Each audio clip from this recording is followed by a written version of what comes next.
कथा और न भगवान का भंडारा मिलता है, तो स्वर्ग जाके क्या करेंगे? अयोध्या ही ठीक है। इसीलिए तो श्री हनुमान महाराज गए नहीं, भगवान से कहे प्रभु हम तो आपकी अयोध्या में ही ठीक हैं, जहां जहां आपकी कथा होगी वहीं वहीं मैं विराजमान होकर के आपकी कथा को आनंद लूंगा। आपकी कथा में ज्यादा आनंद आता है। अब स्वर्ग में वैकुंठ में भगवान की कथा कौन सुनाए? भगवान भी सोचते हैं चलो इस भूलोक में भक्तों के द्वारा मंगलानुशासन को प्राप्त करने के लिए, अपने इस दिव्य लीला को प्राप्त करने के लिए, अपने सबरी के बेर इत्यादि को प्राप्त करने के लिए, विदुरानी के केले के छिलकों को प्राप्त करने के लिए आते हैं और अवतार लेकर के अपने भक्तों का मंगलानुशासन प्राप्त करते हैं। अब भगवान की यह राम जन्मोत्सव की कथा भगवान को वैकुंठ में कौन सुनाए? आना पड़ेगा राम जी को। इसलिए हर वर्ष इतने धूमधाम से हम लोग चैत्र रामनवमी उत्सव मनाते हैं। हमारे राम जी आते हैं, अवतार लेते हैं। अयोध्या की गलियों गलियों में एक अलग आनंद रहता है, अलग उत्सव का आनंद है। सब जगह कहीं कोई तदीय आराधन करा रहा है, कहीं कोई पाठ पारायण कर रहे हैं। ये भगवान का वैभव है, यह ऐसे ही नित्य बढ़ता रहे। भगवान का यह वैभव नित्य बढ़ता रहे। इसीलिए वाल्मीकि ऋषि ने लिखा बलम विष्णु प्रवर्धता, भगवान का बल बढ़ता रहे। भगवान की कथा से भगवान का बल बढ़ता है। तो इस प्रकार अयोध्या में राम जी के जन्मोत्सव का उत्सव आनंद ले रहे हैं सब। ठाकुर जी के प्राकट्य के 11 दिन के पश्चात नामकरण संस्कार है भगवान का। आज राजमहल में विशेष रूप से चहल पहल है, पूरा राजमहल सजा हुआ है फूलों से। अयोध्या वासियों में एक बड़ा आनंद है। एक ऊंचा सा सुंदर सिंहासन है जिस पर अत्यंत सौम्य अत्यंत तेजस्वी संत विराजमान हैं। श्री वशिष्ठ जी महाराज, श्री वशिष्ठ जी महाराज एक उच्च सिंहासन पर विराजमान हैं। उन्हीं के ठीक सामने सुंदर 4 आसन लगे हुए हैं। उस पर चक्रवर्ती राजा दशरथ जी महाराज विराजमान हैं एक आसन पर। एक आसन पर कौशल्या मैया विराजमान हैं, कैकेयी मैया विराजमान हैं, सुमित्रा मैया विराजमान हैं। श्री दशरथ जी महाराज की गोद में ठाकुर जी विराजमान हैं। अभी नाम रखा जाएगा ना, अभी नाम रखा जाएगा। अभी ठाकुर जी गोद में विराजमान है, श्री दशरथ जी महाराज की गोद में।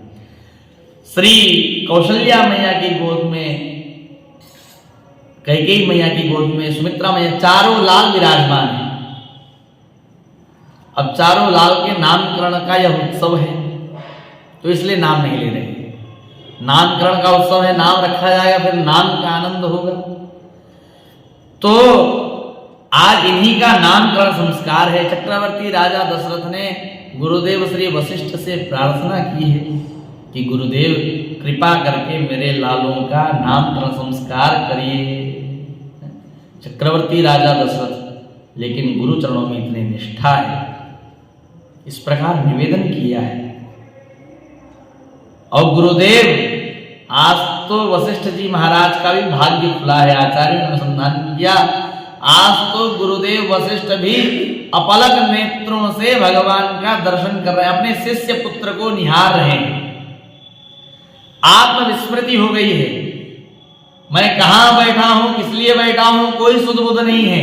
बस दशरथ जी की गोद में विराजमान लाला का दर्शन कर रहे हैं और नेत्र उनके झपक नहीं रहे, उन्हीं में खो गए लाला में। तो राजा दशरथ ने कहा गुरुदेव नामकरण संस्कार करना है। गुरुदेव अच्छा हाँ नामकरण संस्कार, हाँ। तो थोड़ी देर बाद थोड़ा सावधान हुए, लेकिन इस प्रकार खो गए। श्री वशिष्ठ जी नामकरण संस्कार में प्रवृत्त हुए। वशिष्ठ परम प्रीतो नामानि कुरुते तदा। आज वशिष्ठ जी अपने आप को कृतकृत्य अनुभव कर रहे हैं।